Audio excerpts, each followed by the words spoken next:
Joining me now are the two candidates to represent the 5th Ward on Mansfield City Council, Independent Aurelio Diaz and Democrat Joetta McCruter-Polk. Thank you both for being here tonight. Hi, thanks for having us. And for waiting so patiently as I meandered through these questions. Aurelio, seeking his second term on council, was first elected in 2021. This is Joetta's first try for City Council. I do have a series of questions, and as we did earlier, we will take turns so you both get a chance to go first. Let's start by telling us about yourselves, why you'd like to be elected to represent the 5th Ward. And Aurelio, we'll start with you. Thank you very much. It's good to be here. Joetta, we're both singers, so we might do a duet here pretty soon. Well, all right. Wait, can it be a trio? Some of you have heard me sing, so that's not a good thing. Sorry, go ahead. Well, I'm glad to be here. My name is Aurelio Diaz. I'm currently serving Ward 5. I'm a Texas native. Moved here when I was 3 years old. I'm a graduate from the original senior high building in 1995, so I am middle-aged and feeling it. After high school, I moved to Columbus and I wanted to pursue a music career. That was my passion, and it still is.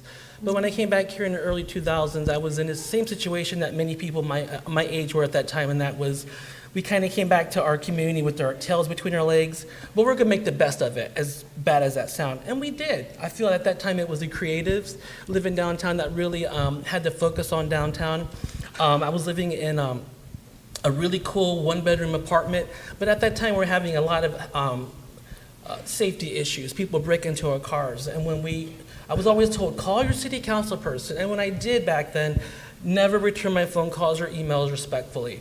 And so, as it was stated earlier, I was always used to seeing elected officials when it was time for re-election.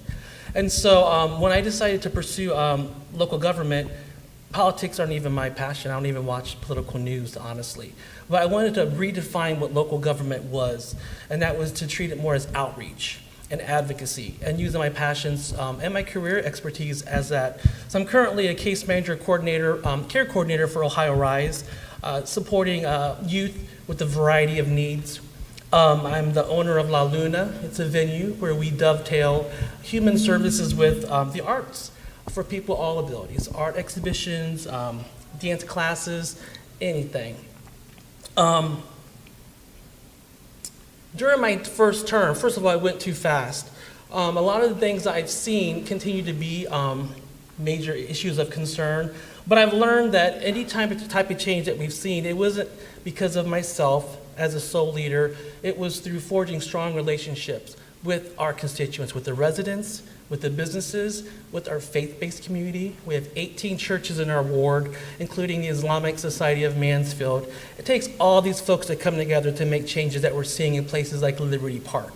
I think we've come away from the era of always depending on the city to do something. Why aren't the cops doing this? Well, we need to be doing that. And that's what we're seeing, a revitalization within leaders. And that's why Liberty Park, for example, is becoming such a prime example of what happens when people of unassuming roles and backgrounds come together.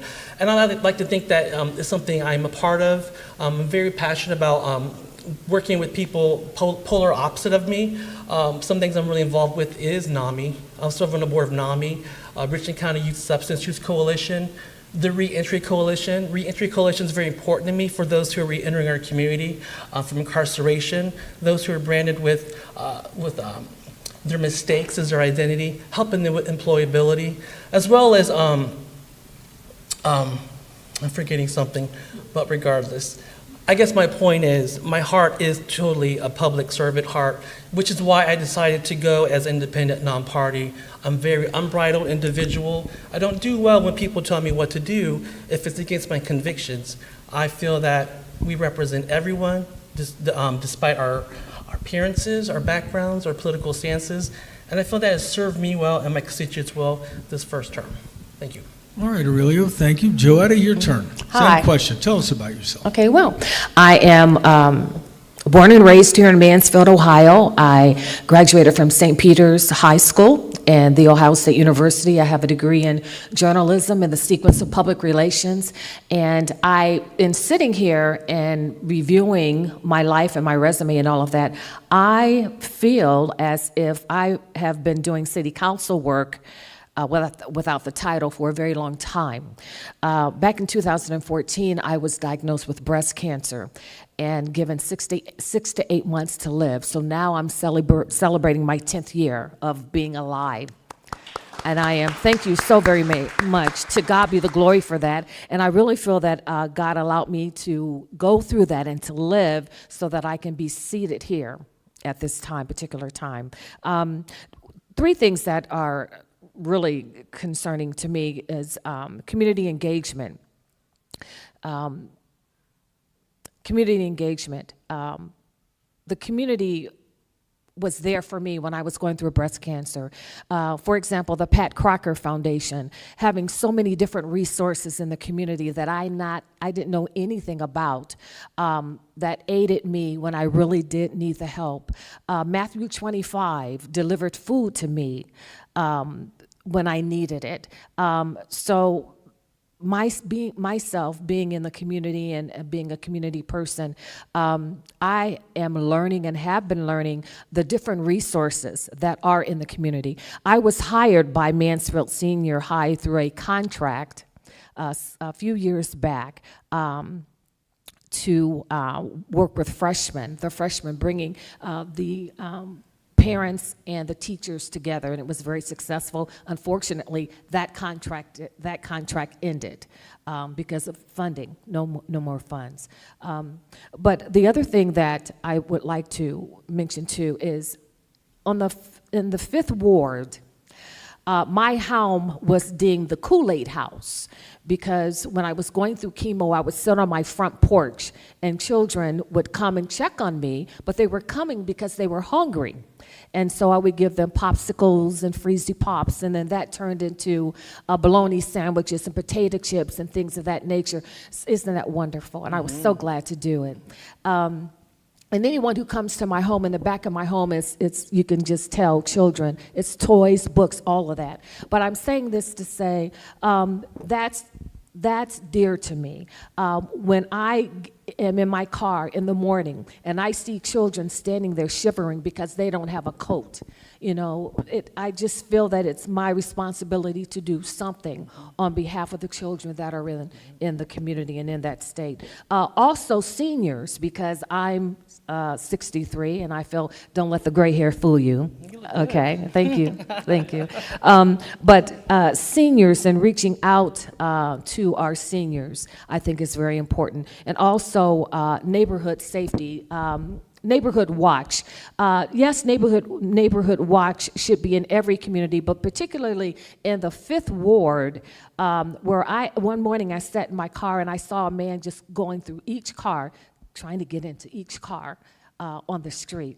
We live in perilous times and in very dangerous times. In reference to neighborhood watch, I would like to bring resources, have the police come, of course, and talk about safety, but have children's services come and talk about the protection of children and bringing those resources to our community. And that's so many different reasons as to why I'm running. Very good. Thank you. All right, Joetta, we'll start with you this time. In a recent interview that I read with the Mansfield News Journal, you said you wanted to be a voice for families, neighbors, children, and seniors on the North End. You said, quote, "It's almost as if the needs we have for the North End have been kept quiet and no one's been doing anything about it." What did you mean by that, and how specifically will you do things differently if you're elected to represent the 5th Ward? Well, just like I said, there are so many needs in the community, and I said that because from what I saw, from what I observed, it would appear as if no one is doing anything about it. Children, again, knocking on my door because they're hungry. Children that I see on the street getting on school buses because they don't have coats. to put on. Something needs to be done about that. We have seniors that no one checks on in the community. They have no idea of what resources, like through Area on Aging, that are available to them. No one's checking on our seniors. I don't know what's wrong with this seat, but people seem to lose their voice. I can't afford that. But anyway, well, thank you, dear heart. Something needs to be done. Something needs to be done about that. And the other part of that question? Basically, I was looking for specifics about things you would do to address the needs that you had mentioned about needs being kept quiet. So I'm looking for specific things you'd like to do. Specific things that I would like to do as city council person, bringing these issues to city council to see what can be done. One of the things I notice, particularly in the summertime, in the 5th Ward, you have a group of, or a family, different families, they come, and they have 6 or 7 children, and they're there for the summer, but when the summer ends and school is about to go in, they leave, and then they leave the homes that they lived in disarray. I mean, the homes are just totally tore up. And so I think city council should be made aware of that, and something should be done about that. Okay. Aurelio, this one's for you.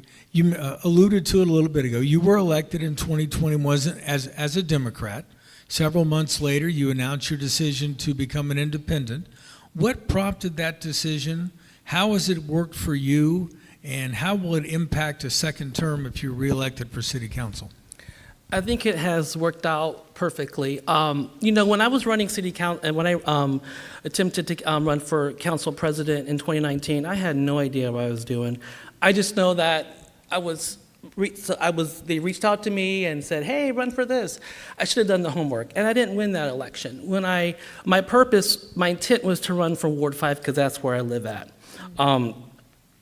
When I was campaigning in 2019 and 2021, I was very open and very vocal about don't vote for me and don't vote for my opponent because of our party affiliation, because that goes nowhere locally. I grew up in a household where we were taught, vote blue.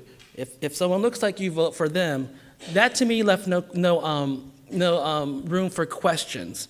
And I learned that while in a party, respectfully, that when I was told to not collaborate, not to build bridges, not to interact with constituents different than you. That to me is when I decided I don't want to be part of an organization or group where I can't ask questions. I tell myself, I don't need to go to church, have a home church to pray and have a relationship with God. Like I don't need to be in a party to still advocate and do what's right for people. I think it's served my ward really well. Before, when I was signing my petition to run for Ward 5, you're real limited. Here, I have to get this party signatures. This time around, I got signatures from all parties, red, blue, independent, in record time. And it's nice this time around as I'm campaigning and I have 8 more streets to go before I'm completed in my ward to have so much positive reception from everyone because they know that I am there for them. And I've got a lot of backlash from it too, but overall it's been a good thing. I wish that we had the luxury as city council members to campaign as school board members, where we don't have to have those political letters behind us because it forces the resident to do their homework and do their research, study their character and their work ethic, and everything else should go out the window. And I feel like that's where I've always been as an individual. It's been very eye-opening, and I feel like it's helped me be a better leader. It's helped me put a lot of my own biases on the back burner, and it's something I would encourage a lot of people to do, and I don't regret it. Thank you very much, Aurelio. We'll start with you this time. Talk about some specific priorities if you're elected, and I want you to put it or phrase it or frame it while thinking about the city's budget. Mm-hmm. It's easy to say we need to do this, we need to do that, but in a city that has a finite amount of money, how do you help prioritize how that limited amount of money is going to be spent? And Aurelio, we'll start with you. I would say You know, I tell people my least favorite part of being in city council elected official is being in the meetings and talking about finances, because I'm not a numbers person. But then I learned very quickly how that really impacts everyone. We all know about the ARPA funds, and I got on city council when most of them were gone, and I would have liked to have some say in how that was distributed.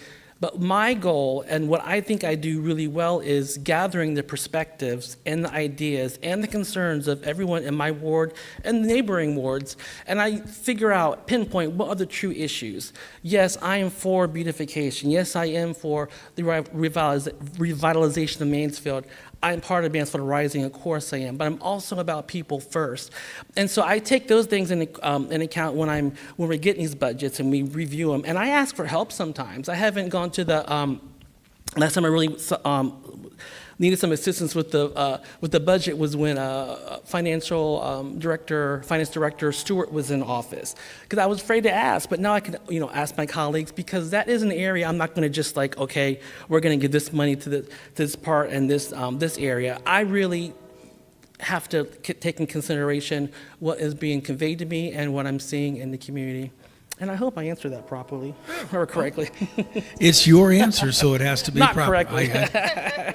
Joetta, same question for you. What about specific priorities if you're elected within the framework of you're helping to govern a city which has a finite amount of financial resources? I'm not one to quick to sign off on anything. I think it's important to know how much we're working with and what needs to be spent where. Again, I'm not one to quick to sign off on anything. And then also keeping in mind that I am new, if winning, going into a position like this, weighing everything that's on the table. So yeah, I'm not quick to sign off on anything. All right. We are running out of time, but we are going to find a way to talk about this parking issue. Okay. Well, we're hungry, so hurry up. Yeah, we're hungry. My stomach's growling. No kidding. And Joetta, we'll start with you. Okay. When you think about that parking lot, because it's in the 5th Ward, it should be near and dear to everybody's heart there. What kind of development would you be in favor of there? Development there of, that's a lot of ofs.